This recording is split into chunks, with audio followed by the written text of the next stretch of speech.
കോസ്റ്റ്യൂമിലല്ല, പെർഫോമൻസിലാണ് കാര്യം. കണ്ടോ? വെയിറ്റർ ചോദിക്കേ. എന്ത് ചോദിക്കാൻ? ആ, താൻ ചോദിച്ചാലേ എനിക്ക് ഡയലോഗ് പറയാൻ പറ്റൂ. എന്ത് വേണം ചോദിക്കേ. ഓ അതെയാ, എന്താ വേണ്ടേ സാർ? ആ, 2 പഴംപൊരിയും 1 ചായയും. 2 പഴംപൊരി ചായ. 2 പഴംപൊരി 1 ചായ. എന്നെ അനുഗ്രഹിക്കണം. ആക്ഷൻ.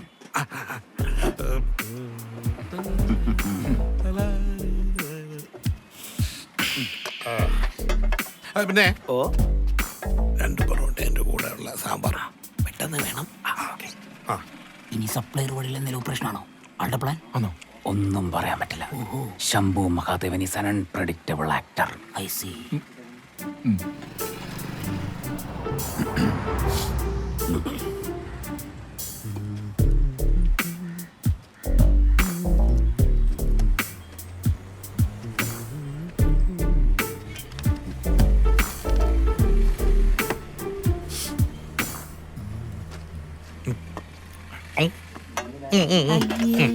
ഇതാണ് സ്ട്രാറ്റജിക്കൽ ഓപ്പറേഷൻ.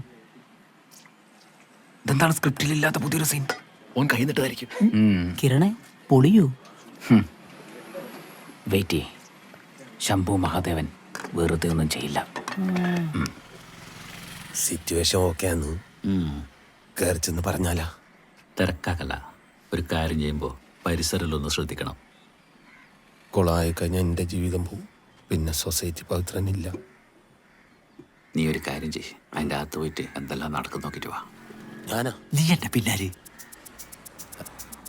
പോ.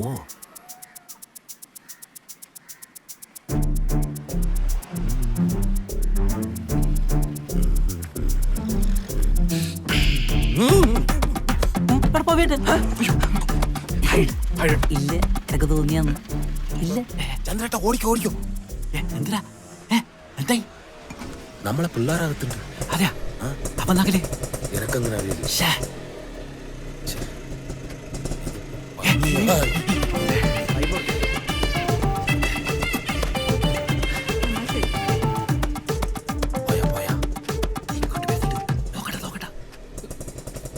ഒരു ഹോർലിക്സ് നോട്ടടാ. അല്ല, ദേവി എന്തിനിപ്പോ കേട്ടേക്കൊന്നിനി? ആ കടയിലെ പുളിച്ച പഴംപൊരിയാണ് അവരുടെ ഫേവറേറ്റ്. എന്തായാലും ഒക്കെ നിന്നോട് ഭയങ്കര സ്നേഹമാണ് കേട്ടാ. എന്തേ? അല്ല, എനിക്ക് ഹോർലിക്സ് വാങ്ങിക്കുന്നുണ്ട്. ഹോർലിക്സ് എനക്കല്ല, കറക്കുന്ന മുഴുവൻ പാലിൽ ഒരു ഹോർലിക്സ് കലക്കിയാ കുടിക്കല്. ഞാൻ വെള്ളം ചേർത്തിട്ട് സൊസൈറ്റി കൊടുക്കും. അവരും കുടിക്കട്ടല്ല, അവർക്കും കുടിക്കാനില്ലേ? അല്ല, വെള്ളം കൂട്ടി റീഡിങ് വരൂലേ? ഞാനല്ലേ അതിന് റീഡിങ് അളക്കല്.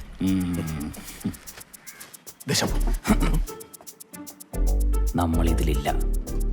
ഗാലറിയിലിരുന്ന് കളി കണ്ടാ മതി. ഗ്യാസിന് നമ്പർ കിട്ടീനാ? ആ ഞാൻ തരാം.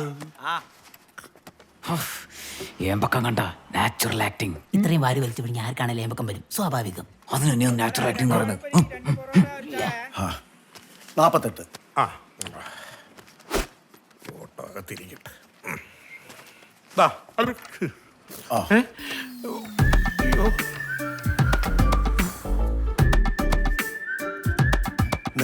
കറക്റ്റ് അല്ലേ? കറക്റ്റ് തന്നെ, പക്ഷേ ഒന്നും ചോദിച്ചില്ല. എന്തു ചോദിക്കാൻ? ആരാ എന്താന്നൊക്കെ ചോദിച്ചാലേ എനിക്ക് ഉത്തരം പറയാൻ പറ്റൂ. എന്നാന്ന്? എന്താ? അല്ല, എനിക്ക് ഓനെ അത്ര പരിചയമൊന്നുമില്ല. ഇനി അഥവാ ഉണ്ടെങ്കിൽ തന്നെ അതൊക്കെ പുറത്തു പറയാൻ പറ്റൂ. എന്നാന്ന്? ആരാര്യങ്ങളീ പറയുന്നത്? പേര്, ഓന്റെ പേര് ശബരീഷ്. അല്ല, അയ്യോ, ബ്രിജേഷ്. ആ, ഈ കാവുംചോലയിലെ. അയ്യോ, അതൊന്നുമല്ല. ആ, കിട്ടി, മുകേഷ്. ആരത്? അല്ല, അപ്പൊ അത് നിങ്ങളുടെ ആരും അല്ലേ? ആരുമല്ല. ആ, ദാ വരുന്നു. അയ്യോ, മുകേഷ് ആരാന്നറാ?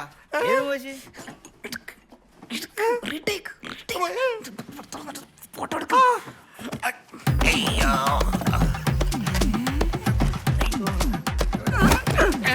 ഈ നാട്ടിൽ വന്നിട്ട് കണ്ടതാ.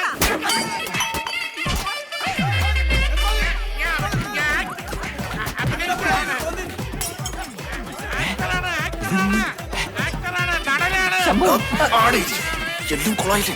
അൺപ്രഡിക്റ്റബിൾ പറഞ്ഞപ്പോ ഇത്രയും വിചാരിച്ചില്ല. എന്തായാലും തീരുമാനമായല്ലോ. എന്നാലും എന്റെ ശംഭു. അങ്ങനത്. ആ ആടെ എന്തോ കൂട്ടത്തല്ല. പ്ലാനെല്ലാം പൊളിഞ്ഞല്ലോ. ഇനിയിപ്പോ എങ്ങനെ അങ്ങോട്ട് പോലും? ഇത്ര പെട്ടെന്ന് ഇങ്ങനെ ആടെ അടിയിടുന്നത്?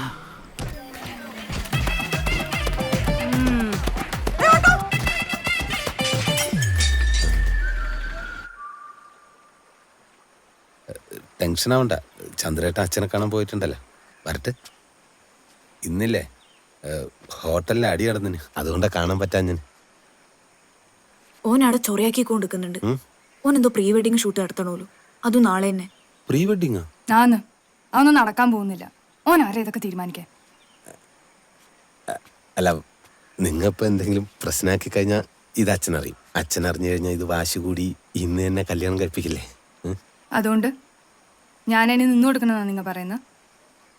എന്നല്ല, പിന്നെ നിന്നു കൊടുക്ക. ഫോട്ടോ എടുക്കട്ടെ, പക്ഷെ ഒറ്റൊരെണ്ണം പോലും പുറത്തു വരൂല. അത് ഞാൻ നോക്കിക്കോളാം, അല്ലേ?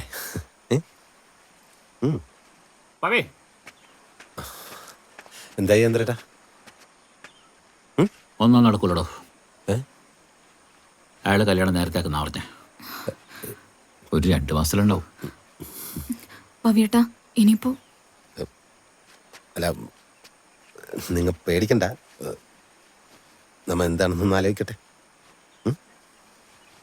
നിങ്ങൾ ഇപ്പൊ വീട്ടിലേക്ക് പോയിക്കോ, ഞാൻ വിളിക്കാം. നിങ്ങളെ വിശ്വസിച്ചിട്ടാന്നേ. നമ്മ ഇത് മുടക്കും, അതെന്റെ വാക്കാണ്.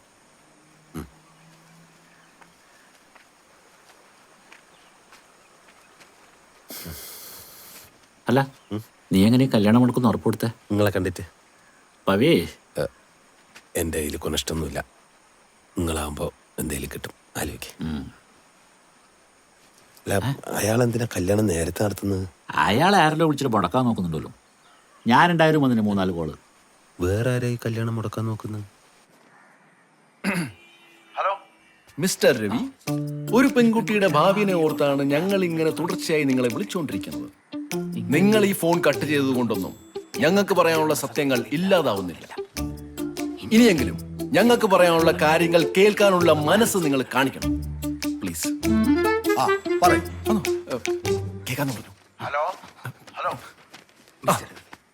മിസ്റ്റർ രവി, ബിബീഷ് ബാലൻ എന്ന നീചനും സ്ത്രീലമ്പടനും അക്രമകാരിയും സർവോപരി മയക്കുമരുന്നിന് അടിമയുമായ ഒരു ചെറുപ്പക്കാരനെ നിങ്ങൾ മകൾക്ക് വേണ്ടി കണ്ടെത്തിയതെന്നുള്ളതാണ് നിങ്ങൾക്ക് പറ്റിയ ആദ്യത്തെ തെറ്റ്.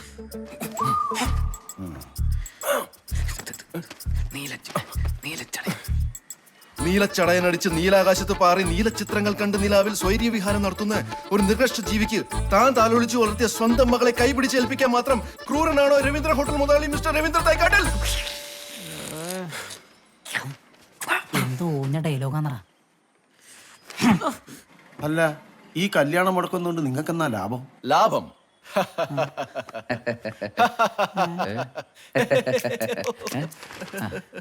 നിങ്ങൾ ഞെട്ടിപ്പൊട്ടാൻ പോകുന്ന ഒരു വലിയ സത്യമാണ് ഇനി ഞാൻ വെളിപ്പെടുത്താൻ പോകുന്നത്. ആ പറയ്, ഞാൻ ഞെട്ടട്ടെ. മംഗലാപുരം കേന്ദ്രീകരിച്ച് വളർന്ന് പന്തലിച്ചുകൊണ്ടിരിക്കുന്ന ഒരു സെക്സ് മാഫിയയിലെ അംഗമാണ് ഈ പറഞ്ഞ ബിബീഷ് ബാലൻ. മംഗലാപുരം നോർത്ത് സ്റ്റേഷനിലെ കുന്നുകൂടി കിടക്കുന്ന അനേകം കേസുകളിൽ ഈ ബിബീഷ് ബാലന് പങ്കുണ്ട്. കഴിഞ്ഞ അടുത്തത്